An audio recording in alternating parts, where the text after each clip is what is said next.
All right, guys, what's going on? This is a Club of the Man 1993 coming at you for another live review of this week's episode of NXT. The May 2nd, 2018 edition of NXT, of course, took place in Orlando, Florida at the Full Sail University.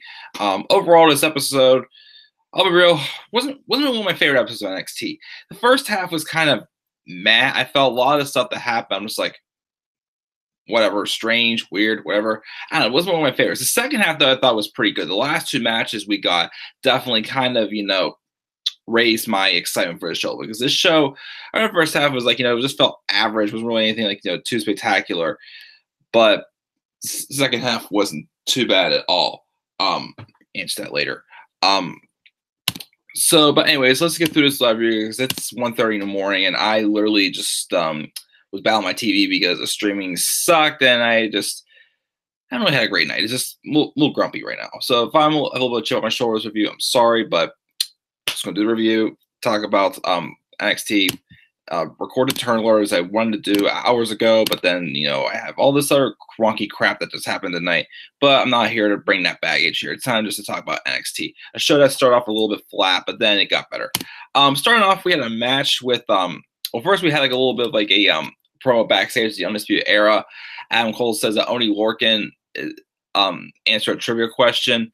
So you're welcome. Kyle O'Reilly says he doesn't work with Danny Burch as well. Bobby Fish offers to tell his rehab group that there's some new patients coming his way. And Roderick Strong says he waited to Pete Dunne takeover will pale in comparison to what he does him tonight. We had a match with Kairi Sane and Shaza McKenzie, some Australian. What am I doing? I mean, I wonder if she's just being just a local jobber because honestly, wasn't that impressed with her. She looked like she didn't look like she was in shape at all or a good wrestler at all.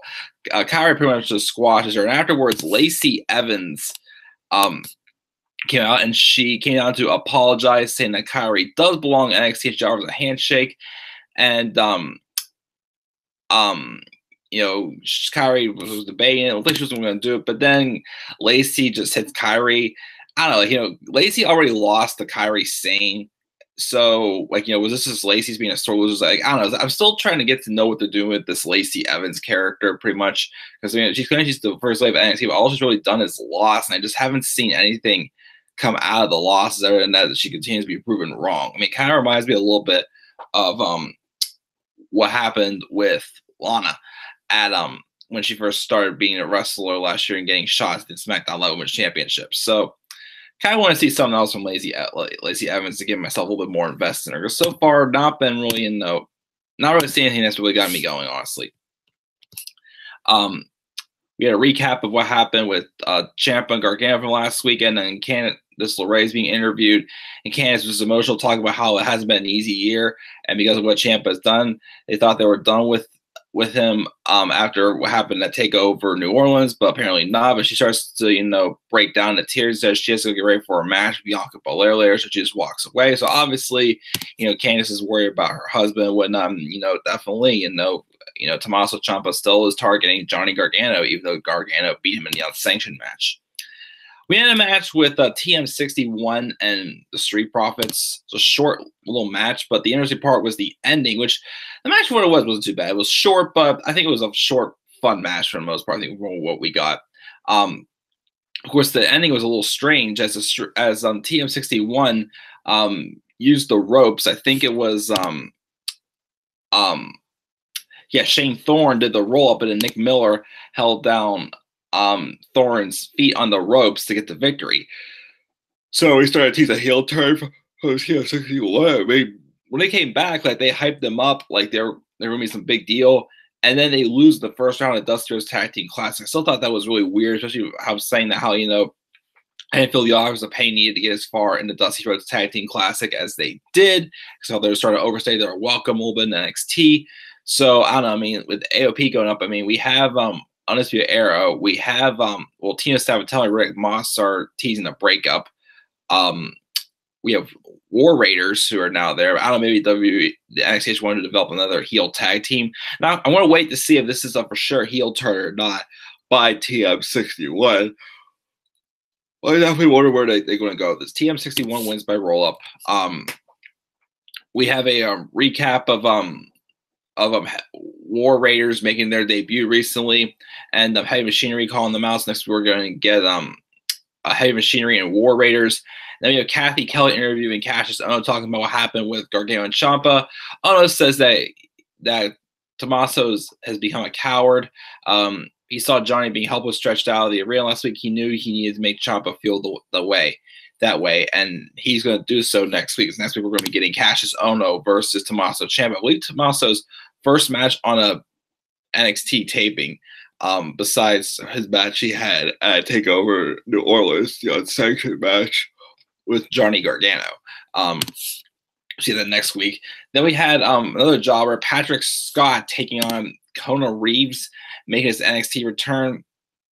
Match is all right. I mean, it was just a squash match, but I mean, it isn't anything too special with Kona Reeves being called the finest Kona Reeves. I feel like we've gotten this gimmick before. It's like something like a fashion, narcissistic, character, pretty much kind of like similar to like Tyler Breeze I saw. So I don't know. I mean, I like Tyler Breeze, but what happened on the main roster is not really got much anywhere at all. And I'm just not sure there's anything like that with Kona Reeves. But we'll see what happens. But I wasn't too impressed with what I saw with this match with Kona Reeves. We had a video package for EC3 showing him training and talking about that next week. He not only did he participate in a 5-star classic, the ladder match for the North American Championship at NXT TakeOver New Orleans, but he showed that NXT is showing NX3. I think that next week he will make his NXT TV debut when he takes on Raul Mendoza. So the card's looking pretty stacked for next week's episode of NXT. We have Dakota Kai being interviewed by reporters discussing the state of the women in WWE. She was making her mark down at NXT because she's asked again about she's intimidated by Shayna Baszler, which she's about to mention. I just want to talk about it. But Vanessa Bourne rolls up and says that Kai is pathetic in her handling of Baszler. She would have slapped the hell out of Shayna. But Bourne, Dakota Kai claims that she's not afraid of Vanessa Bourne. Vanessa leaves. Pretty much set up probably a match for the next week or so between Vanessa Bourne and Dakota Kai. We had a match, though. This was a good match, though. Candice LeRae and Bianca Belair. The story was really told well. Bianca Belair is a upcoming star for a women's division. I feel like, it's starting to get close to where maybe it is time to maybe give think about considering putting Bianca Belair in the championship picture. I mean, I know we have a heel champion, Shayna Baszler, and Bianca Belair is, a heel wrestler also. I feel like it's getting to the point where I think she's ready to be in that main event spot for the women's division. And then, story here with Candice LeRae kind of, still obviously emotional and just worried about her husband pretty much there, and Bianca Belair, being the talent she is, taking full advantage of that. And I think they put on a good back and forth women's match. Unfortunately, though, Candice LeRae came up short when Bianca Belair hit her with that little alley-oop, little slam. She does throwing her over top and her laying face first to the mat. So Bianca Belair wins, but I thought it was a really good match between these two, definitely, and told a pretty good story there. So I'll give that. And then we have our main event. It was Pete Dunne taking on Roderick Strong. This is the first time these two have collided since Strong turned on Dunne and joined the Undisputed Era at TakeOver New Orleans. And I thought this was another pretty good match. They had a good match weeks ago for the UK title, but this was a full-out fight. The stakes were raised higher, with Pete Dunne just wanting to get his revenge on Roderick Strong. And these two literally just beat the hell out of each other pretty much. Done with the breaking of the fingers constantly on Roderick Strong. Just a lot of the hard hitting, especially also my favorite spot of the match was definitely where Dunne went to do some dive off of the apron on the Strong, and Roddy followed up though with a sick looking drop kick. Again, these guys just literally, it was just a really brutal physical match, definitely, that I think was definitely was a really light of the main event. The match ended on a disqualification whenever Undisputed Era, after Pete Dunne hit the bitter end on Roderick Strong, he goes for a pinfall. Undisputed Era comes in to beat them down, and out comes to save him. I thought first maybe they'll bring out Mustache Mountain, Tyler Bate, and Trent Seven, his fellow United Kingdom wrestlers. He has a little bit of history with them, but okay. the man that Adam Cole retained his NXT North American Championship against last week, Oney Lorcan, and his new tag team partner, Danny Burch. They came out to save Pete Dunne. So, you know, the stakes are being raised there. So I don't know if it would get like a 6-man tag match and take over Chicago, or if Burch and Lorcan will get a tag title opportunity against Roddy and O'Reilly.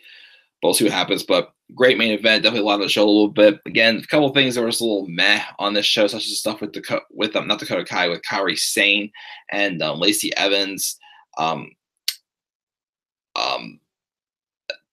course, the women that the lady who Kairi Sane wrestled wasn't too impressed with her at all. Connor Reeves, man, I don't know.